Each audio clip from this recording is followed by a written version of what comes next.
So I'll tell you kind of a personal story. I graduated from Michigan State in 1993. I played tennis there. And I wanted to stay in the business of sports, but I was, 22 years old, 21 years old. I grew up in East Lansing, Michigan. And then I'm such a big girl, right? I went all the way down the street to East Lansing to Michigan State. Big time. So I go to Michigan State, I graduate, and after I graduate, I look at my mom and dad. I said, look, I want to get in the business of sports, but I love East Lansing, but I'm not really sure it's the sports marketing mecca of the world. So I think I'm going to move to Atlanta because the Super Bowl was coming to Atlanta, the Olympics was coming, there's a couple pro teams, a couple college teams, right? And I thought, I'll move down there and I'll try to see if I can find a job in sports. So my parents sort of look at me and think, well, this is going to be kind of interesting.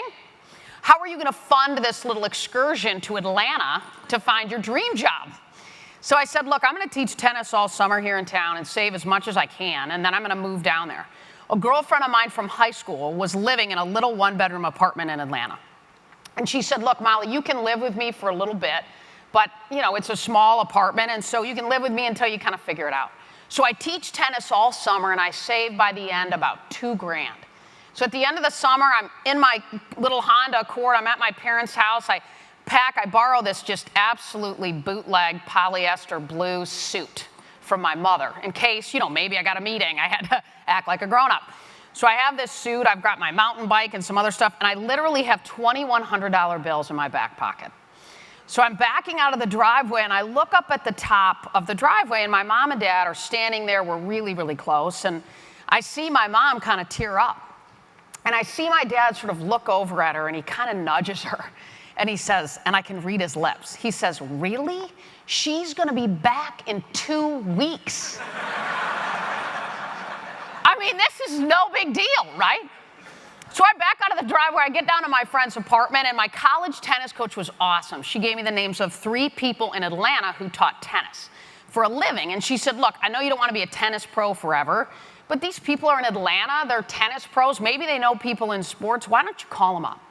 And I've always had this philosophy, right, that when you ask for a job, you end up with advice. And when you ask for advice, you actually end up with a job. So I think it's true in business, too, by the way, right? All of us are in business development. How do we, at the end of the day, know that when we ask for the business, sometimes we just end up with advice. Sometimes we ask for advice, we end up with a business, right? So I wake up that first morning. I've got these 3 tennis pros. I grab the phone at my friend's apartment, and I call this first tennis pro. And he was a really nice guy, and we were chatting. And as I'm talking to him and asking him for advice, he says, Molly, I don't know if you know this, but in Atlanta, tennis is like a really big deal. He said, people teach tennis at their apartment complexes for a reduced rate on their rent. I said, what do you mean? He goes, they teach once a week for a couple of hours or an hour or so to the people that live at the property. And then in exchange for that, they give them a little bit off their rent every month. And I was like, dude, you got to be kidding me. I mean, I eat grapes walking through the grocery store. You know what I mean? I need a deal like that, right? So he said, yeah. He said, you know what, as a matter of fact, he said, a really good buddy of mine, he said, he's getting married. He said, and he's moving out of this apartment right near where you are. He said, but he hasn't told the manager of the property that he's moving out yet. He said, you ought to go over there. So I said, tell me where it is. I get the address. I drive over to this property. I walk in, and the manager was there. And I said, hey, how are you? I'm Molly. I played tennis in college. I taught a little bit. I said, you have a tennis court here? She said, oh, yeah. I said, do you use it to teach to the residents that live here? And she said, oh, yeah, we do. She said, it's awesome. Every Tuesday night for an hour and a half to, anybody that lives here that wants to come, they can come to the clinics. And I said, oh, okay, cool. And she said, you thinking about moving in? And I'm thinking, no, no. I just had some grapes at the grocery store, right? I said, well, listen, if anything was to change, with the pro here, I said, man, let me know, because I'd love to talk to you about teaching here. And she said, oh, yeah, no, totally appreciate you coming by, but we've had this guy here for 6 years. He's incredible. Everybody loves him, but really appreciate you coming by. So I hand her my homemade, just bootleg business card, right? Did anybody do this? And so I hand her my little homemade card, and I said, well, look, if anything changes, let me know. So I get back in my car. I'm driving back to my friend's apartment, and as I'm driving, I kind of go onto the highway, and I look over in this little strip mall. And as I look over, I see this little, what looks like kind of a one-off local little restaurant. It's a little pizza place, and it's called Pero's Pizza. So I think, I mean, it's really close, right? Like it's probably, I don't know, man, my 9-iron, your 6-iron away, something like that. You know what I mean? So I see this spot and I think, so I drive up and I pull up. It's called Pero. So I walk in and I said, hey, is Mr. or Mrs. Pero here? Kind of a safe bet, right? So out comes Mr. Pero. I said, hey, Mr. Pero. He said, yeah. I said, hey, man, you know that apartment complex right there? He goes, yeah.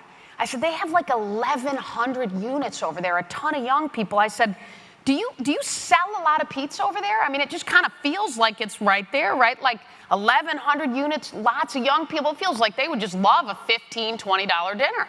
He goes, yeah, I mean, a little bit, I guess, but gosh, not a ton. And I said, well, what if we did something, Mr. Pero, where let's say once a month. Once a month, you give me like 15 or 20 pizzas for free. And in exchange for that, I'll give them to all the residents that come to the tennis clinic, get them excited about Pero's Pizza. Maybe you could give me some coupons to Pero's. I'll take those and stuff them in the newsletter that they give to the residents at the beginning of every month, which I'd seen when I was in there. He goes, wait, so like 15, 20 pizzas once a month. You'll stuff the newsletter with the coupon? And I said, yeah. He said, I love it. I said, awesome. I said, the thing is, Mr. Pero, I don't have a deal over there yet. I said, but I'm really close, okay? So when I get it, I'll be back and we can lock this thing up. And he goes, well, I really like it. And I said, no, I'm good. I got you. I said, I'll be back. Just keep it between me and you. He goes, okay. So I get back in my car. I drive back over to my friends. I called my buddy at Wilson Sporting Goods, who when I played in college gave me tennis rackets. So I called my buddy Rick. He's a really good guy. And I said, hey, Rick, man, I'm down in Atlanta. I'm trying to get this deal to teach tennis at this apartment complex. I said, don't you in your office down the hall have a bunch of stuff like water bottles, keychains, T-shirts, all that? He goes, yeah. I said, listen, man, could you do me a huge favor? I said, could you go down the hall and put a box of all those goodies together, right? Send it down to me in Atlanta. I can give it away to people that come to the tennis clinics, get them excited about Wilson, drive traffic to the local sporting goods stores. He goes, wow. He said, yeah, no, Maya, I'd be happy to do that. The next morning, I wake up. I go to Kinko's, this is 1993, my favorite place, Kinko's. So I go to Kinko's and I print these little magazine articles I'd written for a local magazine in Lansing on how to hit a forehand, backhand, all this stuff. So I thought, we could take all these tennis tips, put them in the newsletter, get people pumped about coming to the tennis clinics and, kind of inspire that. If she has people that are thinking about moving into the property but haven't pulled the trigger, they could read the newsletter, get excited. So I thought, what the heck? So literally, I print all this stuff out at Kinko's. 1:15 on the money, my box comes in from my buddy Rick at Wilson, at my friend's apartment. Grab the box. I drive back over to the property. I walk in, and I've got my box of stuff right here. I've got my newsletters on top, and I walked in, and I said, hey, how are you? I'm Molly. I came by the other day, and she goes, oh, my gosh. She said, you are not going to believe this. And I'm just standing there like that. I said, what? She said, the tennis pro came in this morning. She said, he's getting married and moving out. She goes, we need a tennis pro. And I'm like, no. I mean, this is amazing timing, right? And she goes, yeah, this is incredible. And I go, well, gosh, this is awesome. I said, I was actually just coming by to drop off this box of stuff from Wilson. These guys are awesome. They'll hook us up once in a while. We can give it away to people that come to the clinics. And she goes, wow, this is cool. And I said, these are these tennis tips. I thought we could put them in the newsletter, get people excited about the program. She goes, man, this is so cool. We had this guy forever, like I told you, but he didn't do all this other stuff. And I said, yeah, no, this is great. I said, so how did it work? What was the deal? She said, well, like I told you, every Tuesday night for an hour and a half to anybody that wanted to come, he would teach. And that was it. And in exchange for that, we gave him a little bit off his rent every month. I said, cool. How much? She said, we gave him $500 off the rent every month. I said, really? How much is the rent? She says, $850. I said, okay. So she said, on the first of the month, he would just write us a check for the difference of $350. And I said, oh, okay. I said, listen, there is this restaurant right across the street. I said, these guys are awesome. I said, they'll hook us up with like 15, 20 free pizzas once a month. We can give it away to people that come to the clinics. Maybe if you have people that are thinking about moving in, have them come on pizza night. I said, all that. She said, wow, this is cool. And I said, yeah, no, this is great. And they'll give us a coupon.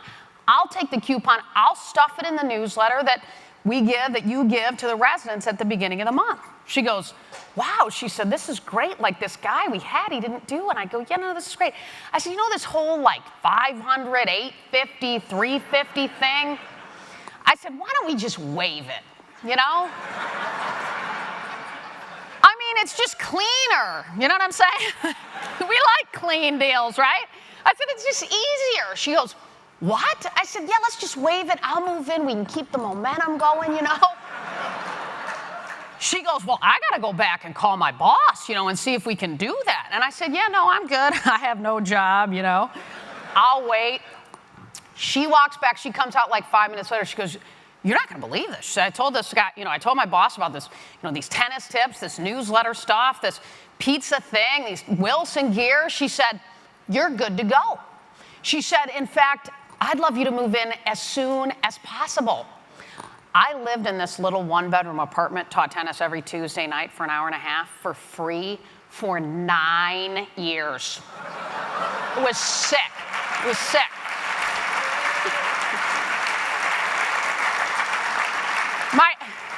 My athletes used to always say, like, that was your favorite deal, right? My deal was your favorite deal. I'm like, no, dude, that was my favorite deal ever, right? But I tell that story because to me, so much of what we all do in life is how do we sometimes act like we have the business before we have the business? How do we behave in a way that sends the people that we don't work with yet, that we want to work with, that, you know what, you matter to me? At the end of the day, that was a model I laid over top of recruiting athletes and coaches, was beginning to really wake up every day and get in their world. And the more in their world I could be, the more I could try to solve against the problems that I anticipated and saw for them. And at the end, you know, oftentimes people don't even know the things that they need, but when you get in front of them and expose those things and show them, hey, this is what this relationship would look like. This is what this would feel like. This is what this would be like. Becomes really hard for people not to work with us. I would challenge you to pull back and look at the 5, the 10, the 15 pieces of business you don't have that you want to have and say, how can I maybe act like I have the business before I have the business?